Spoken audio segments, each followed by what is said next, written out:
Hello, and welcome to Mind Sherlock, where every story feels like a conversation over a warm cup of coffee.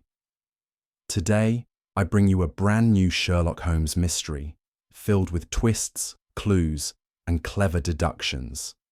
Make yourself comfortable, and let's unravel the case together. And if you'd like, leave a quick comment and tell me where you're joining from. It's always a pleasure to know where our little detective community is tuning in from. Now, let's get started.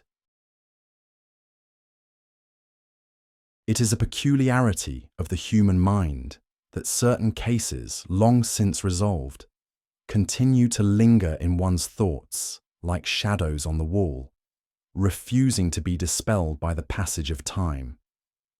As I sit by the fire this evening, watching the flickering flames dance in the hearth of our Baker Street lodgings, my thoughts drift inevitably to one such case. An affair so singularly eerie, so infused with an unshakable air of the macabre, that even now, years later, I find myself troubled by its memory. The night in question was one of relentless storm, the wind howling through the streets of London like a lament for the restless dead. Holmes, as was his habit, sat deep in his armchair, long fingers steepled together, eyes half closed in the manner of one who appears to sleep, but is, in truth, locked in intense contemplation. I, on the other hand, had been engaged in a rather dull perusal of the evening newspapers, when the silence of our lodgings was shattered by the sudden sharp rap of the door-knocker. Holmes's eyes flickered open. "We are about to receive a visitor, Watson," he murmured, with the ghost of a smile. "And if I am not mistaken, one in some considerable distress." I had no opportunity to inquire as to the basis of his conclusion, for at that moment Mrs. Hudson entered, her usual composed expression tinged with concern. "A lady to see you, Mr. Holmes," she announced. "She appears most agitated." Holmes rose at once. "Show her in, Mrs. Hudson." Moments later, the door swung open to admit a woman whose bearing, though dignified, betrayed an unmistakable air of unease. She was elegantly dressed, yet her gloved hands were clasped tightly before her, and her dark eyes darted about the room as though expecting unseen horrors to spring forth from the shadows. Holmes regarded her keenly, motioning for her to take a seat. "You have nothing to fear, madam," he said in his measured tones. "You are safe here. Now pray, tell us what has brought you to Baker Street on such a night as this." For a moment, the woman remained silent, her gaze shifting between myself and Holmes, as though weighing the wisdom of revealing what troubled her. Then, with a visible effort, she composed herself.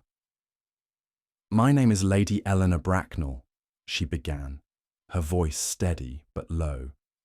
"I have come to you, Mr. Holmes, because I am in desperate need of your assistance. I fear that I am losing my mind." Holmes leaned forward slightly, his keen eyes alight with interest. "A most singular claim, Lady Eleanor. Might I inquire as to what leads you to such a conclusion?" She drew a breath and clasped her hands more tightly. "It is the screams, Mr. Holmes," she whispered. "The terrible, blood-curdling screams that echo through my house at night." I felt a shiver trace its way down my spine. The sheer dread in her voice, the haunted look in her eyes, sent a distinct chill through the warm confines of our sitting room. Holmes, however, remained impassive. "Describe these screams to me," he said. Lady Eleanor hesitated, as if the very memory of them pained her. "They come suddenly, always in the dead of night," she said at last. "A woman screams, piercing, terrified, as though in the throes of some unspeakable agony, and yet, when I search for the source, I find nothing. The house is silent. The servants claim to hear nothing, but I know what I have heard, Mr. Holmes. I am not mad. Holmes tapped his fingers together, his eyes never leaving hers. "And when did these occurrences begin?" "A month ago," she answered. "On the same night that my maid, Alice Whitmore, disappeared without a trace." I started at this, but Holmes merely inclined his head. "The authorities, I presume, have been informed." "They have," she said bitterly. "And they have dismissed my fears as the product of an overwrought mind. They believe Alice ran away, and as for the screams—" She hesitated, her face darkening. "They suggest that I have simply imagined them." Holmes remained silent for a moment, then rose abruptly and strode to the fireplace. There he stood with his back to us, gazing into the flames. "Tell me, Lady Eleanor," he said at last, "have you by any chance received any form of anonymous communication since these events began?" She started visibly. "Why, yes. A note slipped under my door one evening. It warned me to leave well enough alone and to forget about Alice. But I cannot. I will not." Holmes turned to face her, his expression unreadable. "Indeed," he murmured. He was silent for another moment before nodding decisively. "Very well, Lady Eleanor. I shall take your case." The relief on her face was palpable. "Thank you, Mr. Holmes." Holmes waved a hand dismissively. "We shall leave for Bracknel Manor at first light. Until then, I would ask you to describe for me, in as much detail as possible, the layout of the house and all those who reside within it. There is much work to be done." And with that, the case of the silent scream had begun. Lady Eleanor's hands trembled as she clasped them together, her gaze fixed upon Holmes with an urgency I had seldom seen in his visitors. She drew a breath as though steeling herself, and began. "It was 3 nights past, Mr. Holmes, when I was awakened by the most dreadful sound I have ever heard, a scream, piercing and unearthly, as if wrenched from the very soul of a woman in unspeakable agony." She faltered, pressing a gloved hand to her lips before continuing. "I sprang from my bed, my heart hammering. The sound had seemed to come from within the house, though I could not determine precisely where. I seized a candle and made my way through the corridors, searching, listening, but there was nothing, only silence, not a single door ajar, not a servant stirred."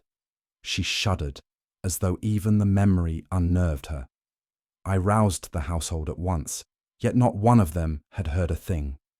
They looked at me with such pitying disbelief, as if I were some fragile thing given to delusions. Even my butler, Mr. Hargrove, a man who has served my family faithfully for years, insisted that I must have been dreaming. But I know what I heard, Mr. Holmes. I know. Holmes, who had remained utterly still as she spoke, now steepled his fingers beneath his chin. "Pray, Lady Eleanor, tell me, had anything unusual occurred in the house before this incident?" She hesitated, then lowered her voice. "Yes," she whispered. "My maid, Alice Whitmore, vanished a month ago." Holmes' gaze sharpened. "Vanished?"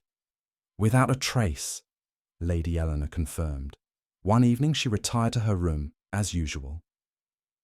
By morning she was gone. Her bed had not been slept in. Her belongings were untouched. No sign of struggle, no note of farewell. It was as though she had simply ceased to exist." "The local authorities?" I asked. She gave a bitter laugh. "They dismissed my fears, suggesting that she had run off. But Alice was devoted, loyal. She would not have left without a word." Holmes exhaled softly, his expression unreadable. "And you suspect these 2 events are connected?" Lady Eleanor met his gaze. "I do." For a long moment, Holmes remained silent, his piercing gaze fixed upon Lady Eleanor with an intensity that might have unsettled a weaker spirit. Then, with a slight inclination of his head, he rose, and moved toward the fireplace. "You are a widow, are you not, Lady Eleanor?" She blinked in surprise. Yes. My husband passed some years ago." Holmes nodded, as though this merely confirmed a detail he had already deduced. "You travelled here alone, yet I note that your gloves bear faint traces of dust, unusual for a lady who arrived in a closed carriage. You hesitated before seating yourself, suggesting discomfort, and your manner, though composed, betrays a deep and lingering anxiety beyond the circumstances you have described." Lady Eleanor's lips parted, but she said nothing. Holmes turned to me abruptly. "Watson, we shall depart for Bracknel Manor at first light." I had long ceased questioning Holmes's instincts, for they had proven unerring time and again. Instead, I merely nodded. Lady Eleanor exhaled a breath of relief. "You will come then?" Holmes tapped his fingers together. "The game is afoot, Lady Eleanor, and I do not intend to lose it." It was early the next morning when Holmes and I set out for Bracknel Manor. The day had dawned grey and sullen, a thick mist clinging to the streets of London like a shroud. Holmes, wrapped in his greatcoat, sat in silent contemplation as our train rattled its way into the countryside. I had long since learned to respect these periods of quiet, for they were not idle moments, but rather the workings of that extraordinary mind, assembling facts, drawing inferences, and weaving the first threads of a solution. "Your thoughts, Holmes?" I ventured at last. He stirred slightly, his gaze still fixed upon the blurred landscape beyond the carriage window. "A curious case, Watson," he murmured. "A scream that no one hears, a maid who vanishes without a trace, and a household steeped in denial. There is something deeply unnatural at work here." I could not suppress a shiver. "You believe Lady Eleanor's fears to be justified, then?" Holmes turned to me with a faint smile. "It is not a matter of belief, but of logic. A woman of her standing does not risk public humiliation unless she is convinced of her own perceptions. She heard the scream, Watson. The question is, who else did?" The train slowed as we neared our destination, the landscape transforming from the orderly hedgerows of London's outskirts to the sprawling desolation of the moors. By the time we reached the station, the mist had thickened, curling around the skeletal branches of trees like grasping fingers. A solitary carriage awaited us. The driver, an old man with a lined face, gave a curt nod as we climbed in. The journey to Bracknel Manor was a silent one, save for the rhythmic clatter of the horses' hooves against the frost-hardened road. At last, the great house loomed before us. Even in the dull morning light, it was a formidable sight. An ancient structure of darkened stone, its windows staring blankly like the empty eyes of a skull. It exuded an air of quiet menace, as though the walls themselves held secrets too terrible to be spoken aloud. Holmes stepped down from the carriage, pausing only to survey the imposing facade before murmuring, almost to himself, "A house of whispers, Watson. Let us see what it has to say." The heavy oak doors of Bracknel Manor swung open before we had even set foot upon the steps. A tall, thin man stood before us, his severe black attire and rigid posture marking him as the butler. "Mr. Holmes, Dr. Watson," he said in a voice as dry as old parchment. "Her ladyship awaits you in the drawing-room." Holmes gave a polite nod but did not move. Instead, his sharp gaze lingered upon the man's face. "Mr. Hargrove, I presume?" The butler's lips barely moved. "Indeed, sir." Holmes made no further comment, but I could see that he had already taken his measure of the man. We were led through a grand but dimly lit hallway, the air thick with the scent of polish and something less distinct, something old and faintly musty, As we passed through the corridor, a stout woman in a dark dress emerged from a side chamber, her hands buried in her apron. Her gaze flickered to us, then darted away with almost guilty haste. "Mrs. Pettigrew, the housekeeper," murmured Hargrove, as if anticipating our inquiry. Holmes turned to her with a disarming smile. "A pleasure, Mrs. Pettigrew." The woman's mouth tightened, and she gave a stiff nod. "Sir?" Holmes observed her for a moment longer, then resumed walking. "One might say," he remarked lightly, "that we are not expected with great enthusiasm." Hargrove did not break stride. "It is not my place to comment, sir." Holmes raised an eyebrow at the ambiguous response, but said no more. At last, we were shown into the drawing room, where Lady Eleanor awaited us. As we stepped inside, I could not help but glance back at the two silent figures in the corridor, the butler, motionless as a statue, and the housekeeper, wringing her hands in the folds of her apron. There was something deeply unsettled in this house, and I feared we had only begun to scratch the surface. Lady Eleanor led us down a narrow corridor that bore none of the grandeur of the rest of Bracknel Manor. The air was close, and a peculiar stillness lay upon the place, as though it had been long abandoned. She stopped before a modest wooden door, and, with a glance toward Holmes, produced a key from the folds of her dress. "Alice Whitmore's room," she murmured, turning the key with a soft click. Holmes stepped inside first, his gaze sweeping over the small chamber with the rapid precision I'd come to recognize. The room was neat, too neat.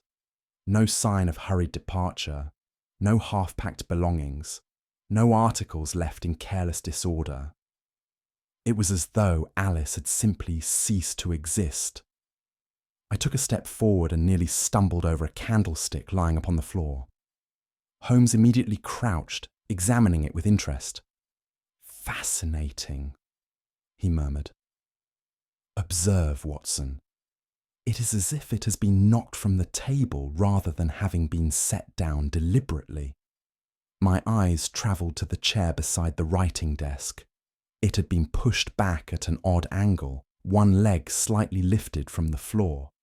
A small detail, perhaps, but in a household where order reigned, it suggested a disturbance. Holmes moved to the window, pressing his fingers lightly against the sill. Then, without a word, he unlatched it and pushed it open. A gust of cold air swept into the room, carrying with it the scent of damp earth. Holmes leaned forward, his sharp eyes scanning the ground below.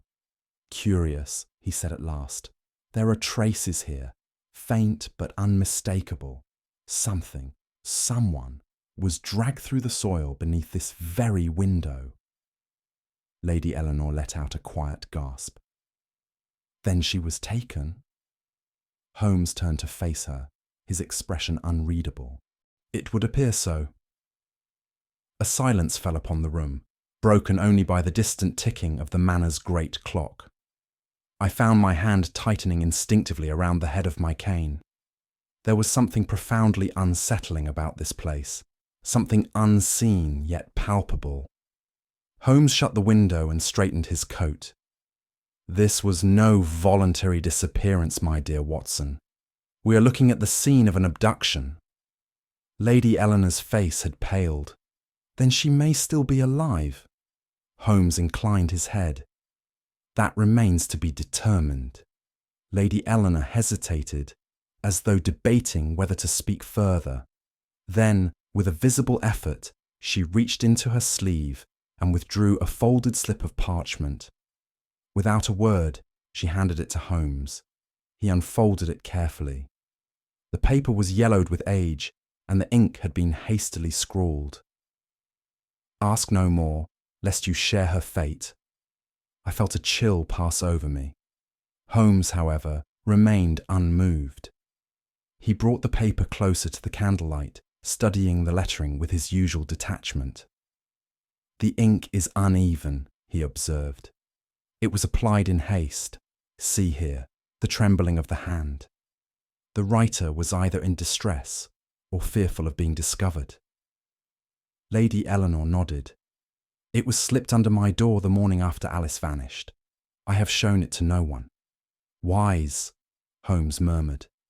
He turned the paper between his fingers, his gaze distant.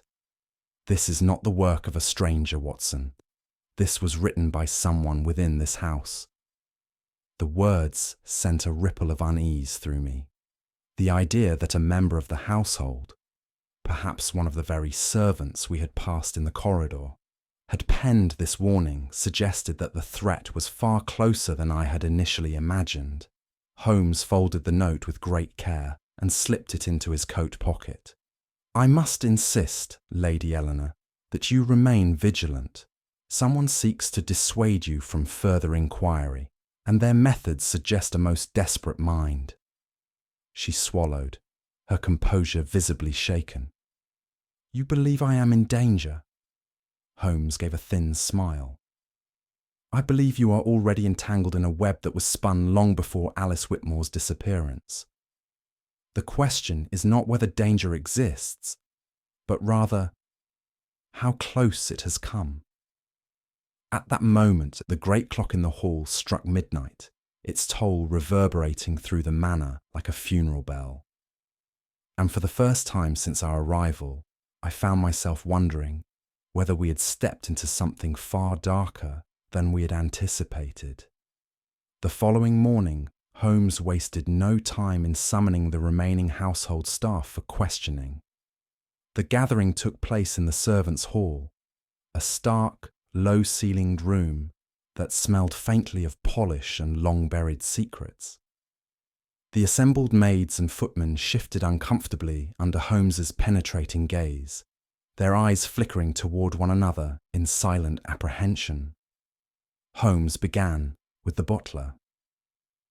Mr. Hargrove, he said smoothly, it has come to my attention that you were well acquainted with Alice Whitmore. A ripple of tension passed through the group. Mr. Hargrove stiffened. I was fond of Alice, yes, he admitted, though his tone was measured. She was a good girl, hard-working. I saw to her hiring myself.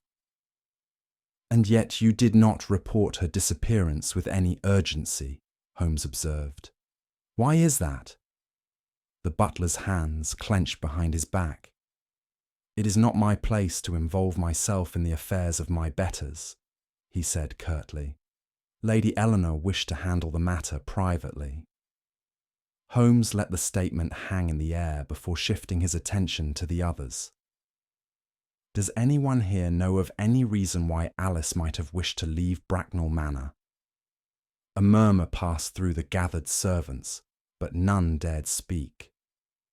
Then at last, a maid with reddened hands and wary eyes took a half-step forward. She weren't the first, she whispered. Holmes's expression did not change, but I knew the remark had seized his interest. Indeed, he said. Explain. The girl hesitated, glancing toward Mr. Hargrove. The butler's face had darkened considerably. She means nothing by it, sir, he said quickly. There have been other maids who left their posts, but that is not unusual in a house of this size. Left, Holmes echoed. Or disappeared. No answer came, but the shifting feet and darting glances told us all we needed to know. Holmes turned to Lady Eleanor, who had been watching the exchange in silence. Tell me, madam, he said, is there any part of this house that remains unused? A section that has fallen into disrepair, perhaps? She hesitated. The east wing, she admitted at last. It has been locked for many years. Holmes's eyes gleamed with interest.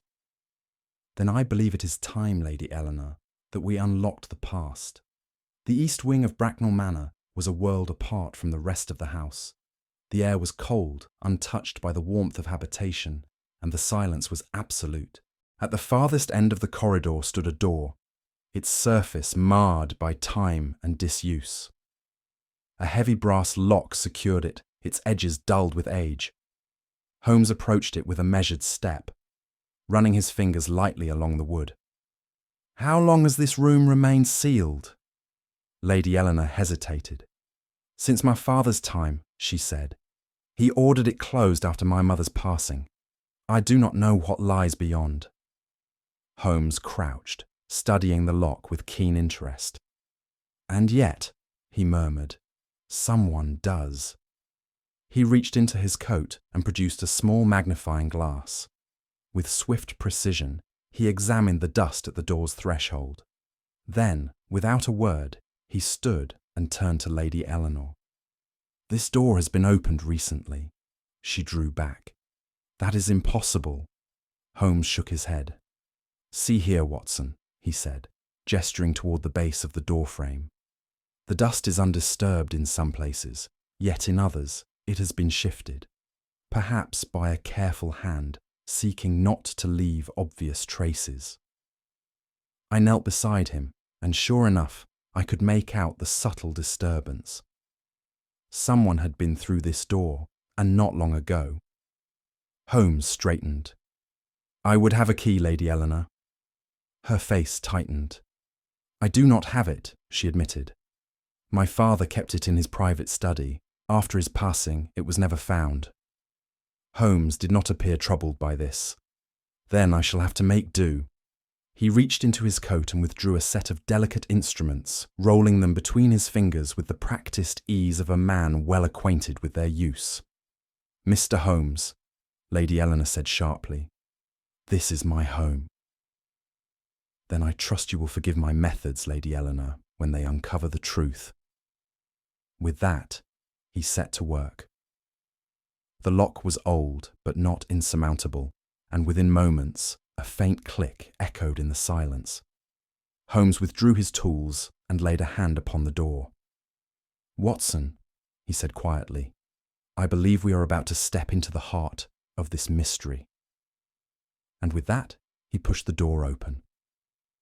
That night, sleep eluded me. Despite the exhaustion of the day's inquiries, my mind remained restless, burdened with unanswered questions and the oppressive air of Bracknel Manor. The house had settled into an uneasy silence, but something in my very bones told me that the mystery lurking within its walls had yet to reveal its darkest truths. Giving up on sleep, I rose from my bed and made my way down the dimly lit corridor. The hour was late, and all within the house seemed to slumber. I reached the entrance hall and, upon impulse, unlatched the great door, stepping into the cold night air. The moors stretched out before me, vast and spectral beneath the moon's faint glow. A thin mist clung to the ground, curling in ghostly tendrils around the stables. It was then, as my gaze wandered across the landscape, that I saw it. A figure, cloaked and hooded, it stood near the stable doors, its outline motionless against the fog. My pulse quickened. For an instant, I considered calling out, but something in the figure's posture held me back. There was an air of secrecy, of something furtive in its stance, as though it had been watching the house and had not expected to be seen. Then, as if sensing my scrutiny, the figure turned sharply and disappeared into the darkness. I did not hesitate.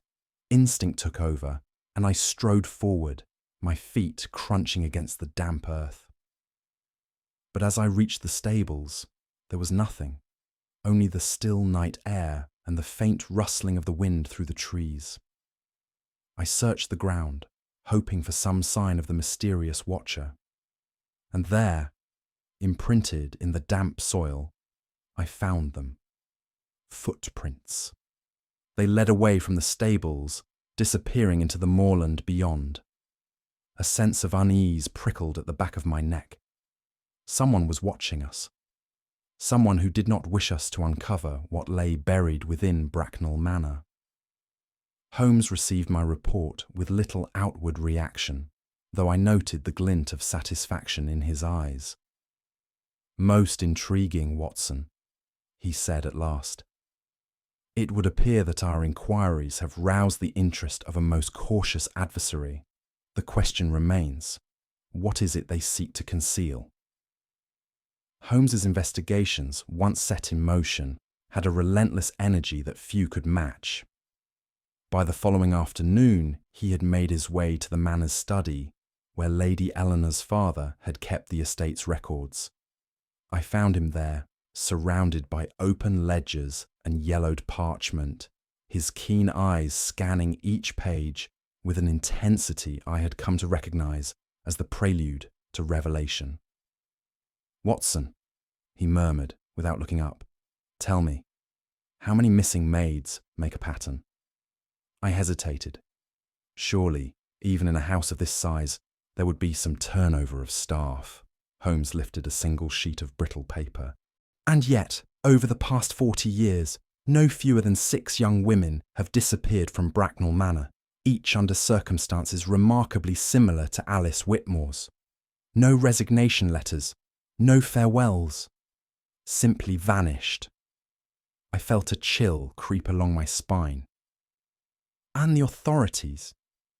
"None were ever reported as missing." Holmes's lips pressed into a thin line. "It would seem that those who lived under this roof had long learned to forget what they were told to forget." He set aside the ledger and reached for a second document. A small, leather-bound diary, its edges worn with age. "Lady Eleanor's mother kept a journal," he continued, flipping to a marked passage. "Listen to this entry from nearly 30 years ago. The silent scream that echoes through the walls grows louder each night. I dare not speak of it, but I know in my heart that something is terribly wrong within this house." A heavy silence followed his words. "The silent scream," I murmured. Could it be a mere figure of speech? Holmes's expression darkened. Or could it be something far more literal? He closed the diary with deliberate care. "This is no ordinary case of a missing maid, Watson. We are dealing with a crime that has festered in the shadows for decades, and I fear that the perpetrator, whoever they may be, has not yet finished their work." It was the dead of night when the silence was shattered.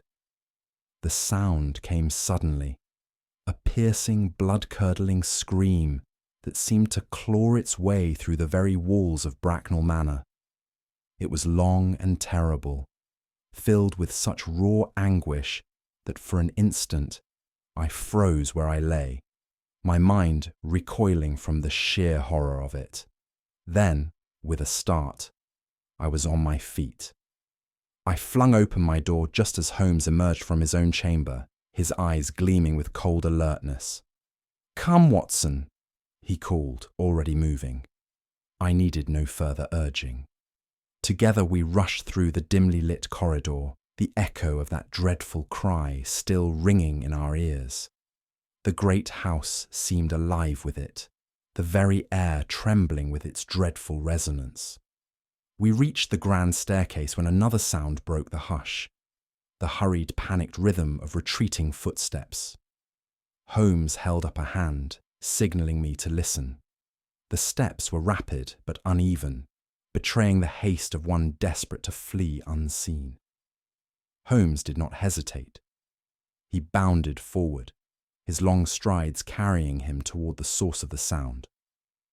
I followed close behind, my heart hammering in my chest. As we neared the west wing, a shadow darted ahead, indistinct in the darkness but unmistakably human. It vanished behind an old tapestry at the end of the hall. Holmes was upon it in an instant, his fingers searching the wall behind the heavy fabric. A moment later, I heard a faint click, and the tapestry swung aside to reveal a narrow, ancient passageway. We plunged inside, the air thick with the scent of damp stone and time-forgotten secrets. The passage twisted sharply, its walls pressing in on either side. Somewhere ahead, our quarry fled blindly, their steps growing fainter as they put distance between us. Suddenly, Without warning, something struck me from behind. I stumbled forward, my balance lost, as a forceful blow landed between my shoulder blades. Pain flared through my ribs, and I barely had time to turn before a figure lunged at me from the darkness. I grappled blindly, catching a brief glimpse of wild, desperate eyes before I was forced backward. Holmes's voice cut through the struggle. "Watson!" With an effort, I wrenched free just as Holmes stepped forward, his arm flashing out in a precise, practiced motion. There was a scuffle, a muffled cry, and then silence. The figure slumped against the passage wall, unconscious. Holmes straightened, adjusting his sleeves. "It seems we are not welcome, my dear Watson," he murmured. I exhaled, pressing a hand to my ribs. "And yet, Holmes, I do not believe we were meant to leave this place alive." Holmes offered me his hand, helping me to my feet. Then, his voice low and steely, he uttered the words I knew to signal the true beginning of the hunt. "The game is afoot." Holmes's mind was made up before the morning sun had risen over Bracknel Manor. The events of the previous night, the scream, the hidden passage, and my attacker had only reinforced his suspicions. A trap had to be laid, and my companion, with his customary precision, had already devised one. After breakfast, he addressed Lady Eleanor with quiet authority. "Madam, I must ask for your complete trust. There is but one course of action that will expose our adversary." Lady Eleanor inclined her head. "What must I do?" "You must announce to the household that you are leaving," he said. "You will inform them that you can endure this torment no longer and intend to vacate Bracknel Manor within the day."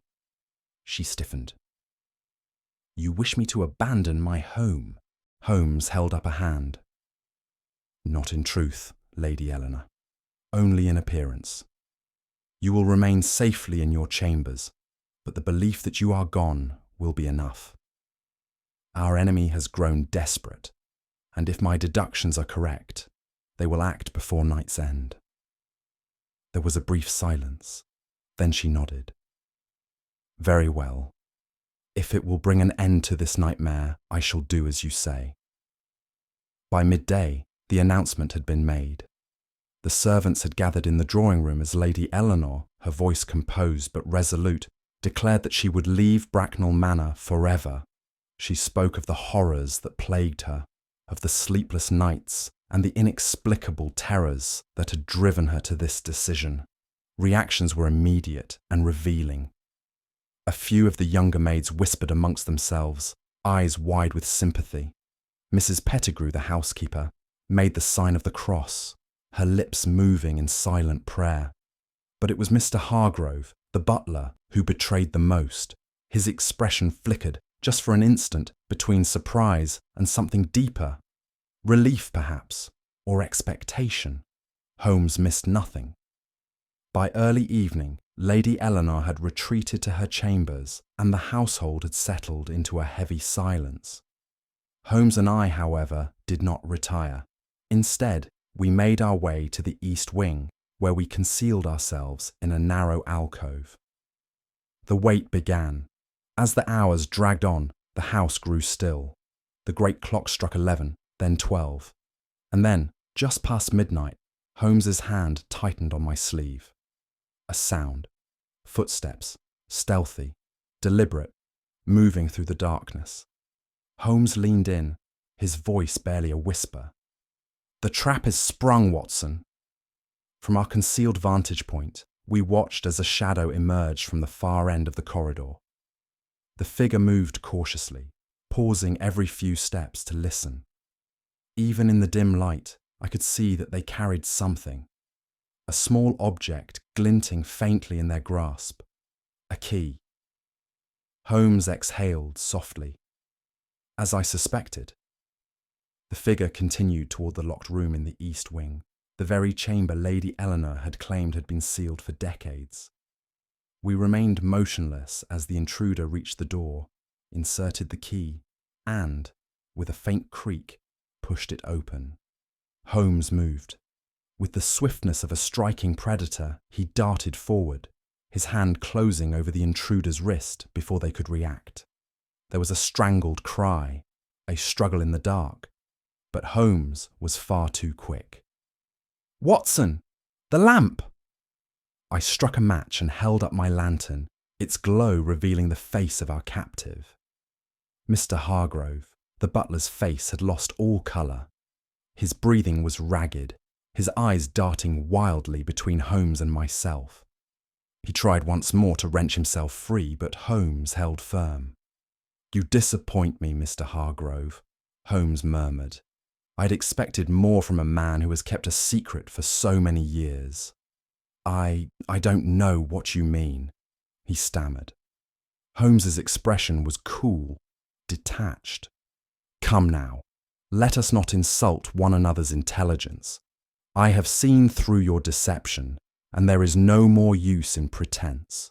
The only question that remains is whether you shall confess willingly, or whether I shall be forced to extract the truth myself." Hargrove swallowed, but said nothing. Holmes turned his gaze to the open door. "Shall we step inside, then? I rather think the answers we seek lie within." He released Hargrove's wrist and gestured for me to enter first. Heart pounding, I stepped over the threshold. The air inside was thick, stagnant with the dust of long years. The lantern's glow illuminated the chamber, revealing heavy furniture draped in cloth and walls lined with faded tapestries. But it was not the furnishings that drew my attention. It was the iron shackles affixed to the farthest wall. A sickening realization settled upon me as I turned back to Holmes, whose expression was unreadable. "Watson," he said quietly, "I believe we have found the source of the silent scream." For a moment, none of us spoke. The air in the hidden room was thick with the weight of time, undisturbed for decades. Dust swirled in the dim light of our lanterns, and the very walls seemed to hold their breath, as though reluctant to give up their dreadful secret. Then Holmes stepped forward. The beam of his lantern fell upon the farthest corner of the chamber, where the outline of a human form lay slumped against the stone wall. I felt an involuntary shudder pass through me. The figure, long since reduced to a skeletal state, had not perished in peaceful repose. Rusted iron shackles encircled the bony wrists, binding them to the very wall where, it seemed, the poor soul had drawn their last breath. Lady Eleanor gasped, clutching at the doorframe for support. "Dear heaven," she whispered. Holmes, his expression grave, crouched beside the remains. He reached out, his long fingers brushing over the tarnished shackles before turning his keen gaze toward Hargrove, who stood frozen in the doorway. "Would you care to explain, Mr. Hargrove?" he inquired softly. The butler's face was ashen. He opened his mouth, then closed it again, his throat working soundlessly. "It is not a matter of speculation," Holmes continued, his voice crisp but controlled. "This, if I am not mistaken, is the remains of Lady Eleanor's sister. The same sister whose name was all but erased from this household." Lady Eleanor turned stricken eyes upon Holmes. "But she died in childhood." "No, madam." Holmes's voice, though gentle, carried the weight of certainty. "She did not." Holmes gestured toward the skeleton's wrists. "See here, Watson. The iron has left deep abrasions upon the bone. These are the marks of one who struggled against captivity for many years. This was no accident, no illness, no fleeting tragedy. This was murder by imprisonment." I looked away, my stomach turning at the sheer cruelty of it. Lady Eleanor's breathing had grown shallow. "But why?" she whispered. Who could have done such a thing? Holmes' gaze never left Hargrove. I suspect, he said, that this poor woman's imprisonment was an act of familial disgrace. Someone deemed her an embarrassment, an aberration to be concealed rather than acknowledged. And so, rather than allowing her to live freely, she was condemned to this tomb. Hargrove trembled visibly. Holmes straightened. The silent scream, he said quietly. It was no ghostly wail, no restless spirit wandering the halls. It was the memory of a life stolen and a crime buried beneath the weight of silence. Holmes turned his attention away from the skeletal remains, his sharp eyes scanning the walls with renewed purpose. He stepped carefully around the chamber, fingers brushing against the aged stone. Then, with a soft hum of interest, he stopped. There it is, he murmured. I followed his gaze. At first I saw nothing but the bare wall, weathered, stained, and ordinary. But as Holmes pressed against a section of the stonework, there was a faint click and a hidden compartment slid open, revealing an ancient phonograph nestled within. I stared in astonishment. A phonograph? Holmes nodded. And I would wager, Watson, that this device has been the true ghost of Bracknel Manor. He examined the machine, his fingers expertly adjusting the needle before giving the cylinder a careful turn. A moment later, a sound filled the room, the very same unearthly scream that had haunted Lady Eleanor's nights. It echoed through the chamber, a blood-curdling cry of agony that seemed to shake the very walls.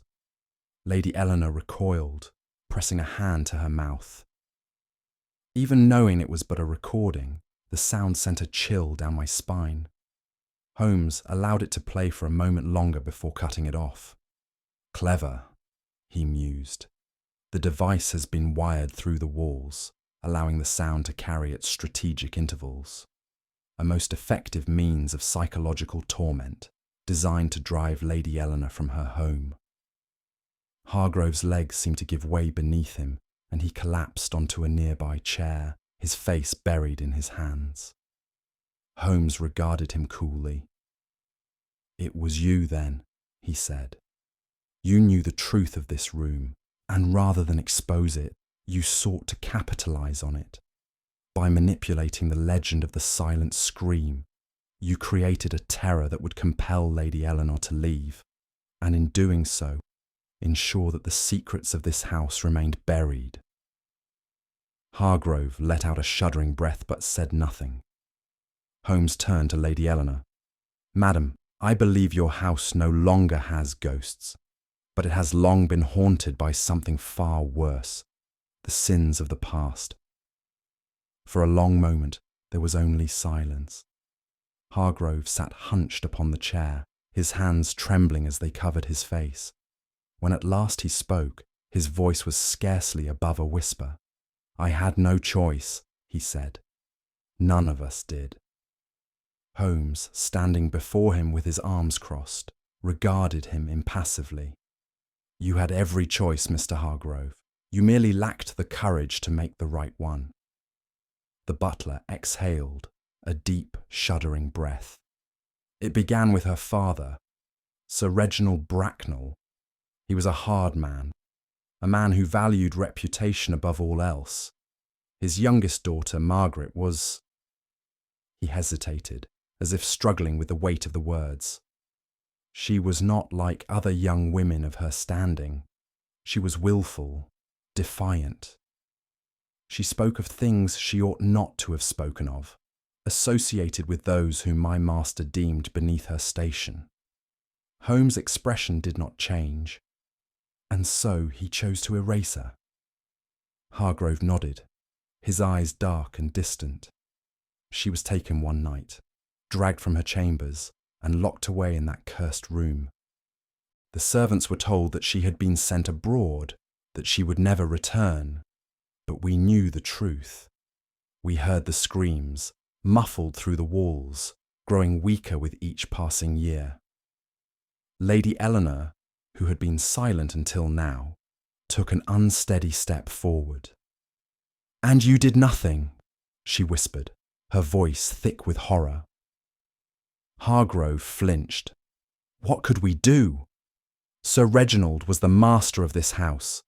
Those who questioned his actions, who even hinted at defiance, were dismissed without reference, cast out with nothing. We were bound by fear, by duty. We were complicit, yes, but we were also prisoners. Holmes inclined his head slightly. "And yet even after Sir Reginald's death you did not set her free." Hargrove swallowed hard. By then it was too late. She had withered to nothing, her mind lost to the darkness. When we finally opened that door, she was gone. His voice faltered. "We buried her in secret. We thought—" He let out a bitter laugh. "We thought it was over." Holmes's gaze sharpened. "Until Alice Whitmore discovered the truth." Hargrove squeezed his eyes shut. "She was young, clever. She found the records, the diary entries, the whispers of the past. She came to me, said she intended to go to Lady Eleanor. I tried to dissuade her, but she would not listen. Lady Eleanor's face was pale as death. You killed her." Hargrove looked up, his expression hollow. "No," he murmured. "I swear it. I did not lay a hand upon her." Holmes studied him for a moment, then gave a curt nod. "Number U did not, but someone else did." Hargrove let out a long breath, his shoulders sagging. "I only sought to frighten you, Lady Eleanor, to drive you away before you uncovered the past. The phonograph, the screams. I thought if you left, the house would remain undisturbed and the truth would die with us." Holmes turned to Lady Eleanor. "Justice, though long delayed, has finally prevailed." She closed her eyes for a moment, then nodded. "And the one who took Alice Whitmore's life?" Holmes straightened. "That, Lady Eleanor, is a question I intend to answer before dawn." Holmes stood in the dimly lit drawing room, his hands clasped behind his back, his expression one of supreme composure. The assembled household sat in stunned silence. Lady Eleanor, pale but resolute, the trembling Mr. Hargrove, whose confession had spilled forth like a long festering wound, and the constable, who had arrived in response to our summons, and now listened with keen attention. Holmes cleared his throat. "Permit me, for the sake of clarity, to recount the course of events that led us here tonight." His sharp gaze swept the room. It was evident from the outset that Lady Eleanor's terror was no mere fancy. A scream heard by one but denied by all others. A maid vanished without trace. The pattern, though unsettling, was clear. This was no isolated incident, but rather the continuation of a terrible legacy. He began pacing slowly, his voice measured. "The first true revelation came with the discovery of the servants' ledger, which documented the disappearances of multiple maids spanning decades. That, coupled with the passage in Lady Eleanor's mother's diary, the silent scream that echoes through the walls, led me to suspect that the horrors of Bracknel Manor were neither supernatural nor coincidental, but deliberate." Holmes stopped abruptly and turned to the constable. "The phonograph was the final piece of the deception," he continued. "A clever ruse, placed within the walls and played at strategic moments to unnerve Lady Eleanor and compel her to flee. Its purpose? To ensure that the past remained undisturbed." Lady Eleanor shuddered. "But why? Why go to such lengths to keep me from the truth?" Holmes inclined his head toward Hargrove. "Because, Lady Eleanor, Mr. Hargrove and those before him were bound to the sins of your father. Sir Reginald Bracknel chose to imprison his own daughter, Margaret, rather than allow her to tarnish the family name. The servants, fearful for their livelihoods, were forced into complicity, ensuring that no word of her suffering left these walls. He exhaled softly, a rare note of solemnity in his voice. In the end, Margaret Bracknel was forgotten, her body left to decay, her very existence erased. And yet, fate has a way of demanding its due. Alice Whitmore, through courage or misfortune, uncovered the truth, and for that, she was silenced. At this, the constable straightened. Then the girl was murdered. Holmes nodded. Indeed, but not by Mr. Hargrove. He turned, fixing his piercing gaze upon Mrs. Pettigrew, who had remained silent throughout. No, that dishonour belongs to another. Mrs. Pettigrew, you knew what Alice had discovered, and when she refused to be frightened into silence. The housekeeper gave a strangled cry, her hands clutching at her apron. It wasn't meant to happen, she sobbed. She threatened to expose us all.